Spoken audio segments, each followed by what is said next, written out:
Halo teman-teman, ini adalah terjemahan Urdu Free Thinker. Pada video ini, kita akan berbicara tentang ritual Islam yang mendasar dan melihat bagaimana hubungannya dengan berhala dan pagan.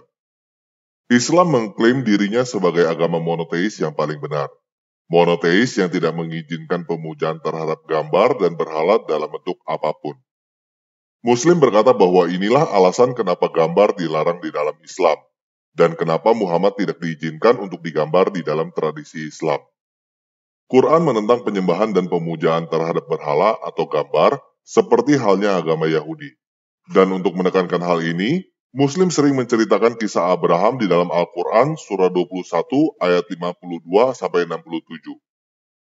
Dalam kurung ingatlah, ketika dia dalam kurung Ibrahim berkata kepada ayahnya dan kaumnya, "Patung-patung apakah ini yang kamu tekun menyembahnya?"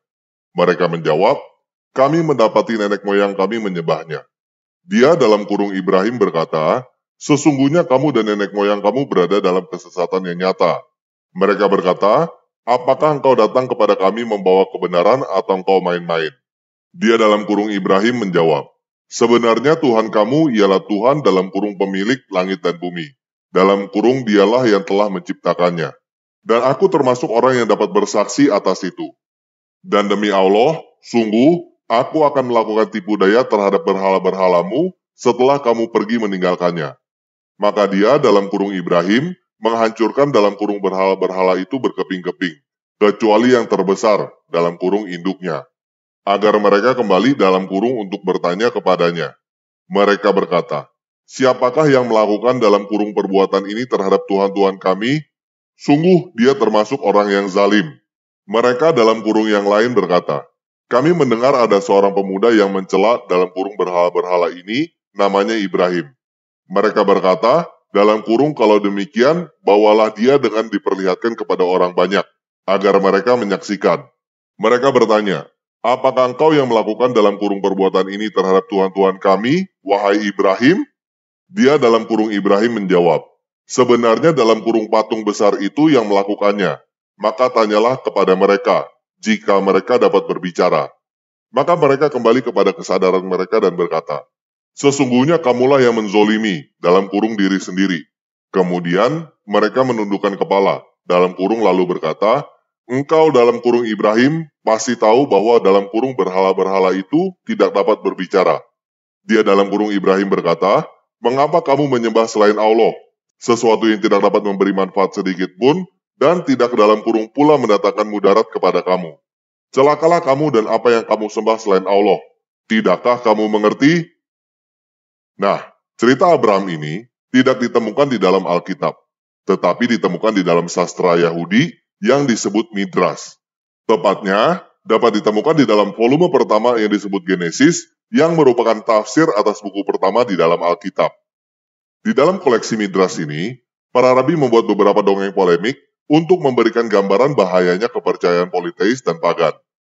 Tema anti-pagan diilustrasikan dengan dongeng Abraham menghancurkan berhala ayahnya.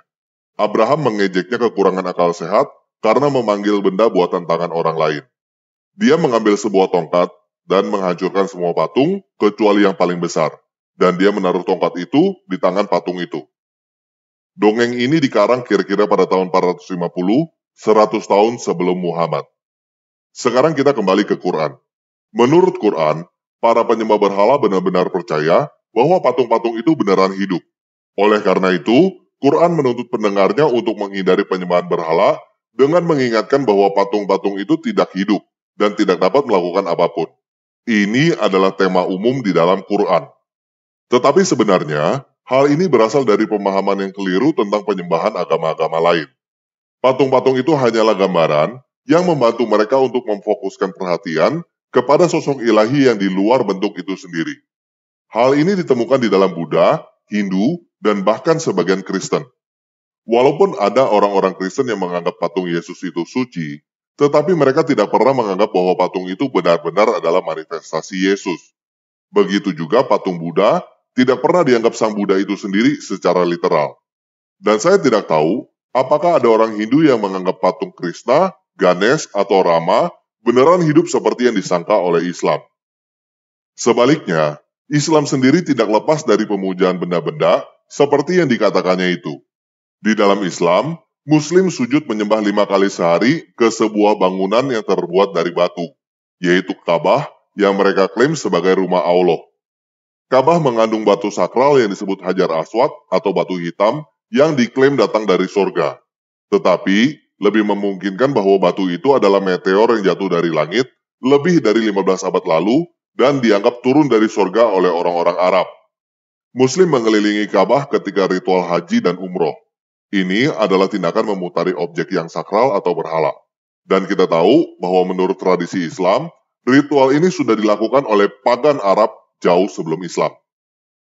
Muslim bahkan berkata bahwa bangunan ini istimewa, punya kekuatan ilahi, dan untuk itu diturunkanlah sebuah pasal Quran yang disebut surat Al-Fil atau bab gajah. Di dalam bab ini, ada cerita bahwa sebelum Islam, ada seorang raja jahat yang menyerang Makkah dengan pasukan gajah. Lalu Allah melindungi Ka'bah dari serangan ini menggunakan pasukan udara khusus yang disebut ababil, sejenis burung walet yang kecil. Kemudian, pasukan ababil melancarkan serangan. Mereka menyebar di langit dan melakukan pengemboman dengan kerikil-kerikil kecil. Serangan itu menghancurkan seluruh lawan termasuk gajah-gajahnya. Ini adalah membumi hanguskan versi Allah. Tetapi Muslim lupa bahwa selain berdasarkan dongeng ini, tidak ada bukti bahwa Ka'bah mempunyai perlindungan khusus. Kita tahu bahwa Ka'bah sering terkena banjir seperti yang terjadi pada tahun 1941. Dan burung-burung juga memperlakukan Ka'bah seperti yang mereka lakukan kepada bangunan lain. Bahkan faktanya, Ka'bah pernah menjadi korban penyerangan dan dinista oleh tentara asing, diserang oleh orang-orang Kamartian. Pada abad ke-10, dunia Muslim sangat terpecah. Kekuatan dan kejayaan Kekhalifan Abbasid sudah menurun dan terbagi pada masa itu. Kemudian muncul seorang pemimpin baru yang bernama Abu Tahir Al-Janabi, yang memerintah di daerah yang sekarang disebut Bahrain. Sejarah brutal ini dicatat di dalam buku A Brief History of Saudi Arabia oleh James Winbrand. Dia menulis pada tahun 930, orang-orang Kamartian menyerang Makkah pada hari pertama haji. Mereka menunggang kuda masuk ke dalam Masjidil Haram, membunuh orang-orang yang sedang berdoa dan mengelilingi Ka'bah. Korban yang jatuh di dalam kota tercatat sekitar 30.000 orang. Zam-zam dan sumur-sumur Makkah lainnya dirusak. Rumah-rumah dijarah, dan akhirnya Abu Tahir mengambil Hajar Aswad dari Ka'bah, memecahkannya dan membawanya pergi. Orang-orang Kamartian menyimpan batu itu selama lebih dari 20 tahun. Lalu mereka mengembalikan batu itu pada tahun 951, setelah kematian Abu Tahir. Ini adalah artikel dari Al Jazeera Arab yang menulis tentang orang-orang Kamartian yang mencuri batu hitam dan menduduki Ka'bah itu. Jadi, hal ini menunjukkan bahwa peristiwa ini adalah sejarah yang sangat diketahui, tetapi sering dilupakan oleh Muslim.